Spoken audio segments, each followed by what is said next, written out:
다 같이 기도하심으로 우리 목자 헬퍼 세미나 온라인으로 진행하도록 하겠습니다. 참 좋으신 아버지 하나님, 은혜와 사랑 감사합니다. 오늘도 귀한 하루 허락해 주시고 이렇게 목자 헬퍼들이 온라인으로 우리 함께 세미나를 진행할 수 있도록 은혜 주신 것 감사합니다. 힘들고 어려운 상황 가운데 있지만 이 모든 것들을 잘 극복하고 이겨낼 수 있는 믿음의 성도들 되게 해주시고, 어려울수록 힘들수록 하나님 앞에 엎드려 부복하고 기도하며 또 경배하며 찬양하며 나아가는 믿음의 성도들이 다 되게 하여 주시옵소서. 또 힘들고 어려운 상황들을 잘 극복할 수 있도록 믿음 주시고 또 힘 주시고 능력 주셔서 하나님께서 기뻐하시는 모습으로 설 수 있는 저희들이 다 될 수 있도록 주님께서 늘 동행하여 주시옵소서. 모든 것 주님 앞에 감사드리며 살아계신 예수 그리스도의 이름으로 간절히 기도하옵나이다. 아멘. 예, 여러분 잘 지내셨습니까?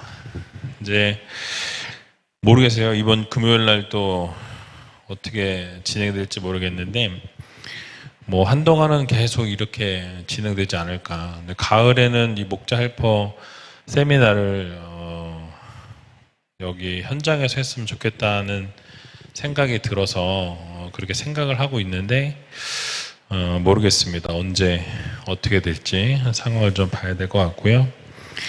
일단 현장에서 하고 뭐 녹화된 거를 못 오신 분들은 보시라고 하든지 이제 그렇게 좀 할까 생각하고 있어요. 날씨가 좀 시원해지면 어쨌든 기도해 주시면 좋겠고요.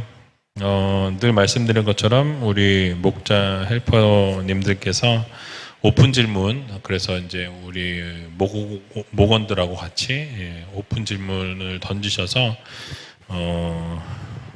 이 세미나 같이 할 때, 목장 모임 할 때 같이 이렇게 참여할 수 있도록 여러분들이 오픈 질문을 하나씩 준비해 주시면 좋겠습니다. 오늘 바로 들어갈게요. 4가지 질문 중에 첫 번째 질문 보시면 지난번에 설교를 귀신도 인정하는 예수님이라는 제목으로 말씀 나눴는데요. 군대 귀신 들린 사람이 예수님을 만나자 어떠한 모습을 보여주고 있습니까? 라고 묻습니다. 예수님을 만나자마자 엎드리고 부복했고 간청했다라고 이렇게 말씀을 드렸습니다. 본문 6절과 7절에 나와 있는데요. 같이 한번 읽어보도록 하겠습니다. 그가 멀리서 예수를 보고 달려와 절하며 큰 소리로 부르짖어 가로되 지극히 높으신 하나님의 아들 예수여, 나와 당신이 무슨 상관이 있나이까? 원컨대 하나님 앞에 맹세하고 나를 괴롭게 마옵소서 하니 라고 말씀합니다. 여러분, 군대 귀신 들린 자가 예수님을 멀리서부터 보고 달려왔다라고 말씀하죠. 그런데 달려왔는데 공격을 하거나 덤비지 않았다라는 거죠. 어떻게 했다고 말씀합니까? 오히려 그 앞에 절하였다라고 이렇게 말씀하고 있어요. 왜 갑자기 뜬금없이 귀신 들린 이 사람이 예수님 앞에 와서 엎드려 절을 했을까요? 그 이유는 바로 예수님의 하나님 되심, 예수님의 하나님의 아들 되심을 바로 알아보았다라는 사실이에요. 여기서 절하다라는 단어에 쓰인 이 헬라어 단어가 프로스케네어라는 단어인데요. 이 단어는 의미가 예배하다, 뭐 경배하다, 뭐 이제 이런 때 쓰이는 단어입니다. 그런데 귀신들은 하나님을 알아보고 떨기는 해도 뭐 하나님을 섬기는 자들은 아니에요. 경배하는 자들이 아니기 때문에 여기서 사용된 뜻은 어떤 예배하다, 경배하다라는 뜻보다는 그 앞에 부복하다, 뭐 굴복하다, 뭐 엎드리다, 뭐 이런 정도로 해석하는 것이 적절하겠습니다. 근데 귀신이 멀리서 예수님을 보고 평소와 같이 지나가는 사람들을 해코지하고 괴롭힌 것처럼 저돌적으로 예수님 앞에 달려왔지만 예수님의 권세 앞에서 예수님을 보자마자 그 권세 앞에 꼬꾸라지게 되었다라는 사실이죠. 바로 굴복하고 엎드려 절을 했다라고 말씀합니다.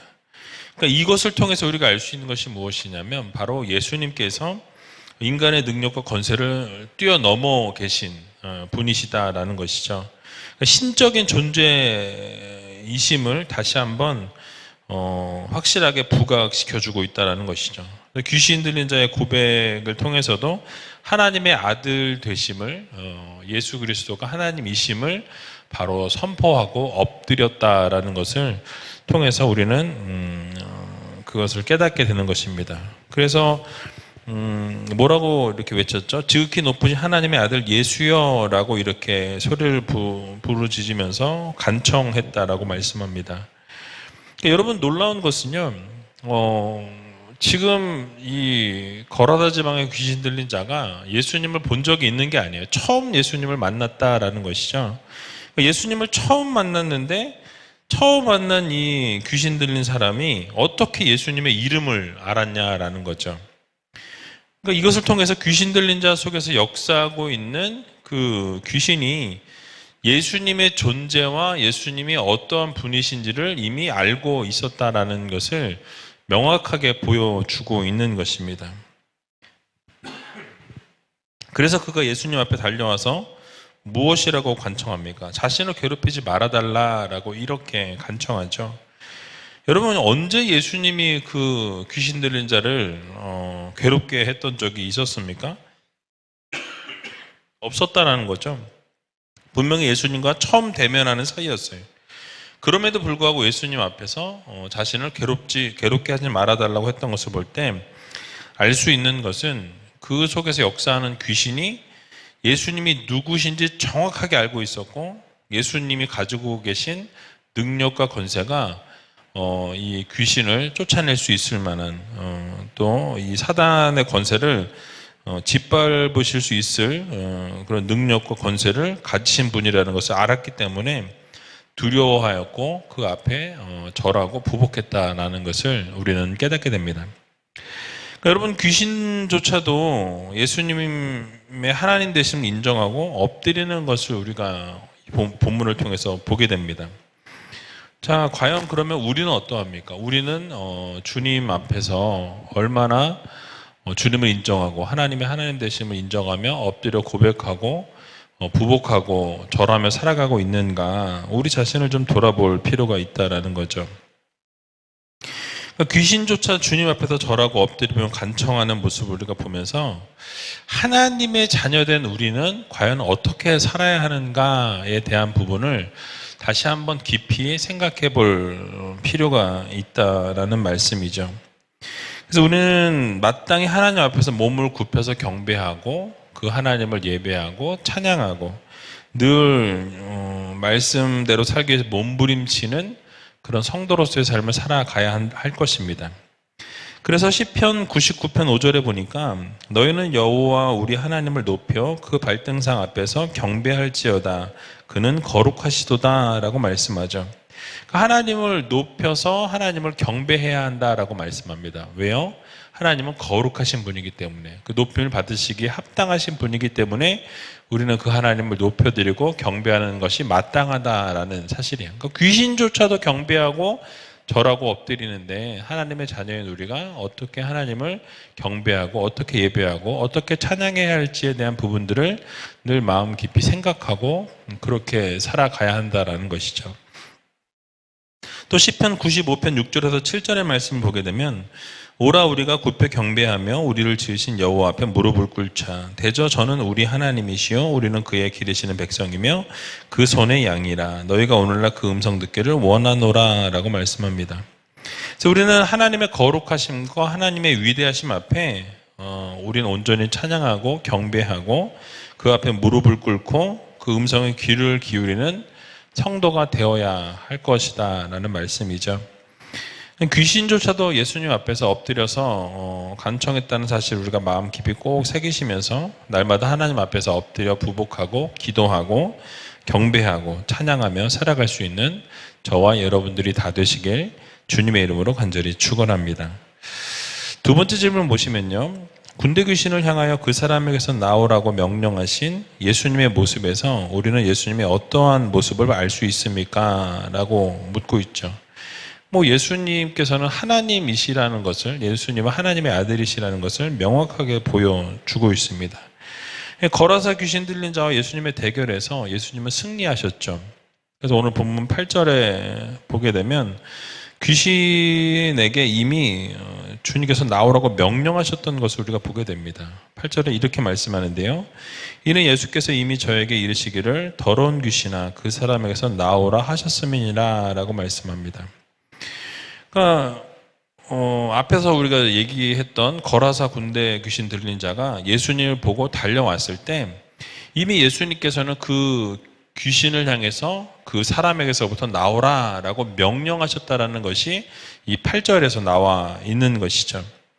어떻게 보면 순서상으로 보면 이 8절이 사실 이 7절 앞쪽으로 가 있어야 순서상으로는 맞는 것처럼 보입니다. 다시 배열을 해보면 귀신 들린 자가 예수님을 보고 거라사 지방을 빼앗기지 않기 위해서 그 지방을 자기가 여전히 다스리고 그 귀신의 권세가 눌리지 않도록 예수님이 저 멀리 계신 걸 보고 달려나간 거죠. 근데 달려나가서 보니까 예수님인 거예요. 근데 예수님께서 이미 그 귀신 들린 자에게 선포하신 것입니다. 그래서 그 귀신에게 그 거라사 군대 귀신 들린 자로부터 나오라, 그 사람에게서 나오라 라고 명령하신 것입니다. 그러니까 그 명령을 들은 귀신이 큰 소리로 부르짖으면서 지극히 높으신 하나님의 아들 예수여, 나와 무슨 상관이 있길래 나를 그렇게 괴롭게 하십니까? 나를 왜 여기서부터 내쫓으려고 하십니까? 라고 괴롭게 하지 말아달라고 간청하고 있는 거예요. 그러니까 여러분, 우리가 생각해 볼 수 있는 것은 예수님의 말씀에 권세가 있다는 거죠. 능력이 있다는 거예요. 그러니까 귀신에게 나오라고 말 한마디 딱 하셨는데 귀신이 괴로워하면서 간청했다라는 것이죠. 그러니까 그만큼 하나님의 말씀, 예수 그리스도의 말씀에는 능력과 권세가 있다라는 것을 우리들에게 보여주고 있습니다. 그러니까 하나님께서 이 세상 만물을 창조하실 때에도 말씀 한마디로 창조하셨다라는 거예요. 어떠한 재료를 가지고 어떠한 것을 가지고 이렇게 창조하신 것이 아니라 말씀으로만 이 세상을 창조하시고 좋았더라, 좋았더라, 심히 좋았더라. 사람을 지으시고 나서는 심히 좋았더라고 말씀하셨죠. 그래서 여러분, 이 말씀에는 능력이 있다라는 것, 그 말씀은 1.1에게 틀림이 없고 정확무호한 말씀이다라는 것을 우리는 기억해야 합니다. 그래서 마태복음 24장 35절에 보면 천지는 없어지겠으나 내 말은 없어지지 아니하리라 라고 주님께서 말씀하시는 것을 보게 됩니다. 이 세상 모든 것은 다 사라질지라도 하나님의 말씀은 영원하다라는 것을 우리들에게 교훈해 주고 있는 것이죠. 그 말씀을 여러분에게 주셨다는 거, 이 성경 말씀을 우리들에게 주시고 그 말씀대로 행하라라고 말씀하고 계시죠. 그 말씀을 증거하고 말씀을 붙들고 살라고 우리들에게 이 말씀을 허락해 주셨습니다. 그러므로 우리는 하나님께서 주신 말씀을 사랑하고 언제나 이 말씀과 함께하는 성도들이 되어야 한다라는 거죠. 그래서 그 말씀이 힘이 되고 능력이 된다는 것을 우리는 기억해야 합니다. 그 말씀이 얼마나 예리하냐면 히브리서 4장 12절에 보니까 하나님의 말씀은 살았고 운동력이 있어 자원의 날선 어떤 검보다 예리하여 혼과 영과 및 관절과 골수를 찔러 쪼개기까지 하며 또 마음의 생각과 뜻을 감찰한다라고 말씀하죠. 하나님의 말씀이 살아 움직인다라고 말씀하고 있어요. 예수 그리스도께서 그 한마디의 말씀이 그 귀신 들린 자에게 들려질 때 그 귀신이 나가게 되는 놀라운 기적의 역사를 하나님이 이루신다라는 것이죠. 그러니까 말씀은 살아 움직여서 놀라운 역사와 능력을 나타내게 됩니다. 그래서 여러분, 하나님 말씀을 들은 사람들은요, 영혼이 살아나게 되고요, 육체가 회복이 되어지고 삶의 의미가 없던 자들에게 그 말씀이 깊이 심겨지게 되면 놀라운 변화의 역사가 일어나게 되는 것을 보게 됩니다. 왜냐하면 그 말씀은 우리의 혼과 영과 관절과 골수를 찔러 쪼개기까지 할 수 있는 강력한 하나님의 말씀이요, 파워풀한 하나님의 말씀이라고 선포하고 있기 때문에 그렇습니다. 그래서 그 말씀대로 우리가 살아가고 그 말씀대로 행하고 말씀이 가라는 곳에 가고 멈추라는 곳에 멈추는 그런 삶을 살아갈 때 우리는 놀라운 은혜와 능력을 맛보게 된다는 것을 기억하면서 날마다 말씀 그대로 순종하고 살아갈 수 있는 저와 여러분들이 다 되시길 주님의 이름으로 간절히 축원합니다. 세 번째 질문과 네 번째 질문을 같이 볼게요. 사람에게 나와 돼지떼에 들어간 군대 귀신에게서 어떤 모습을 발견할 수 있습니까? 또 군대 귀신의 모습을 보면서 예수님께 속한 우리는 어떤 모습을 보여야 할까요? 라고 묻고 있는데요. 이 귀신 들린 자와 예수님과의 대화를 보게 되면 9절에서 12절 이렇게 말씀하죠. 이에 물으시되 내 이름이 무엇이냐 가로되 내 이름은 군대니 우리가 많음이니이다 하고 자기를 이 지방에서 내어 보내지 마시기를 간절히 구하더니 마침 거기 돼지의 큰 떼가 산 곁에서 먹고 있는지라 이에 간구하여 가로되 우리를 돼지에게로 보내어 들어가게 하소서 하니라고 말씀합니다. 군대 귀신 들린 이 귀신이 예수님께 뭐라 그러죠?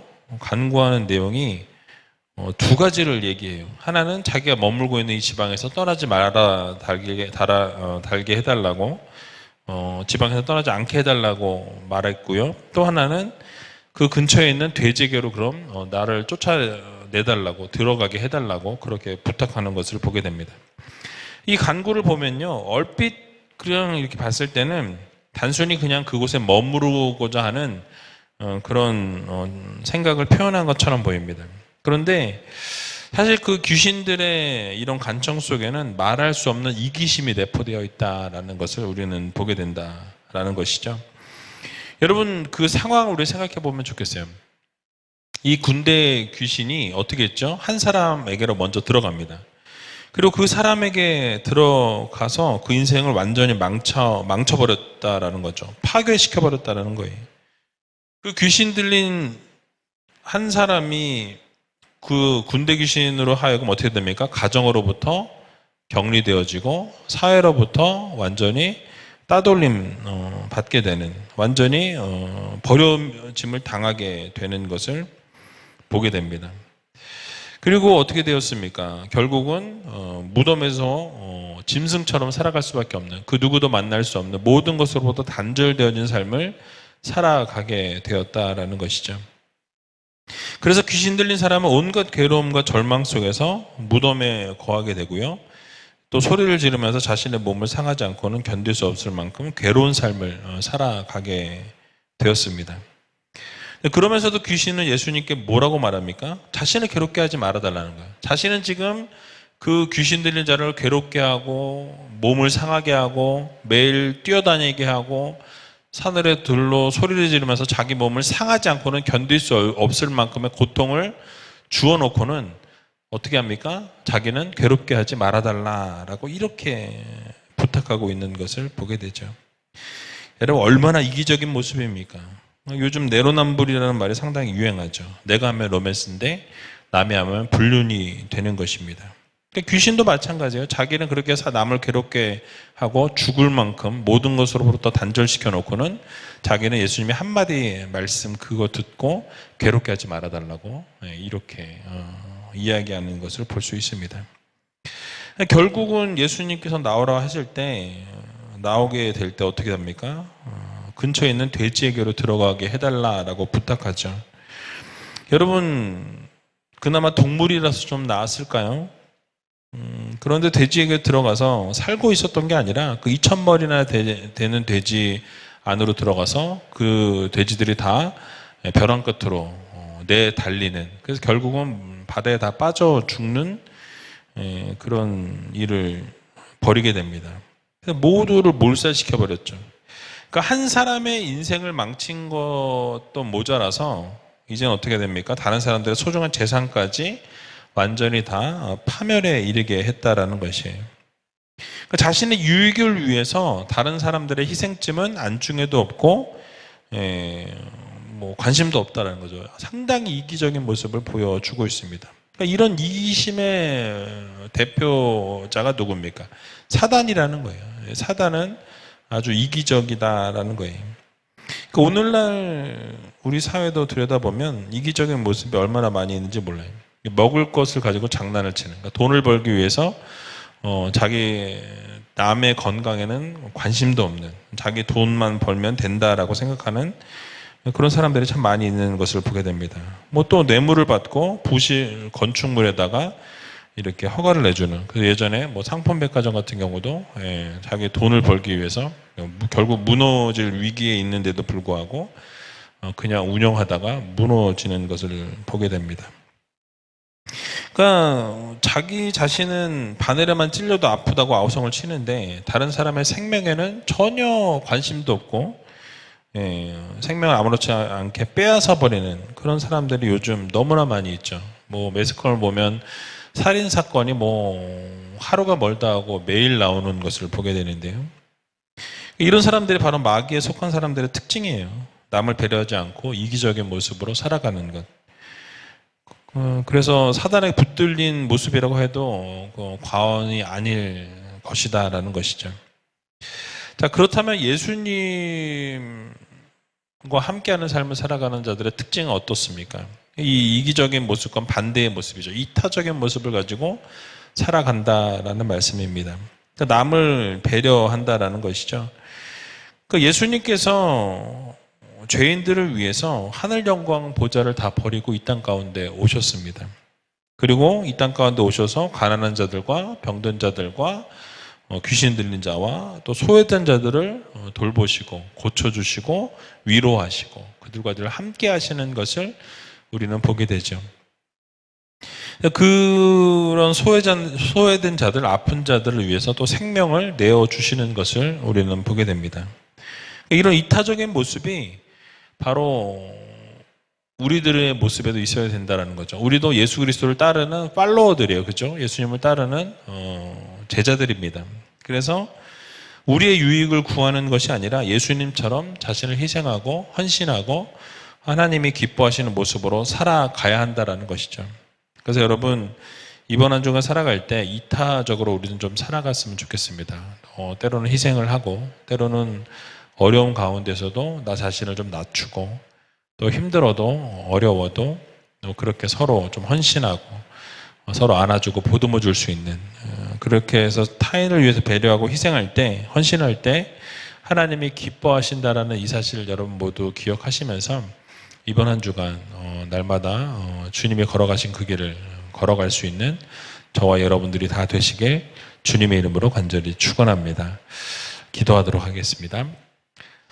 참 좋으신 아버지 하나님 은혜와 사랑 감사합니다. 오늘도 귀한 하루 허락해 주시고 우리를 하나님의 귀한 자녀로 백성으로 불러주셔서 귀한 사역들을 감당할 수 있도록 은혜 주신 거 감사합니다. 우리 목자 헬퍼들 건강을 붙들어 주시고 우리 목원들을 위해 기도할 때 엎드릴 때에 모든 기도가 응답되어지는 놀라운 역사를 하나님께서 이루어 주시옵소서. 매일매일 주님의 나라와 영광을 위해 살아가는 저희들 되게 해주시고 하나님께서 말씀하실 때 그 말씀대로 순종하는 삶을 살아갈 수 있도록 주님께서 늘 함께하여 주시옵소서. 또 이 세상의 흐름처럼 이기적으로 살아가는 우리가 아니라 정말 이타적으로 살아갈 수 있도록 도와주시고 예수님께서 희생하고 헌신하신 것처럼 그 예수님께서 걸어가신 그 길을 아름답게 따라갈 수 있는 믿음의 성도들이 다 되게 하여 주시옵소서. 모든 것 주님 앞에 감사드리오며 살아계신 예수 그리스도의 이름으로 간절히 기도하옵나이다. 아멘.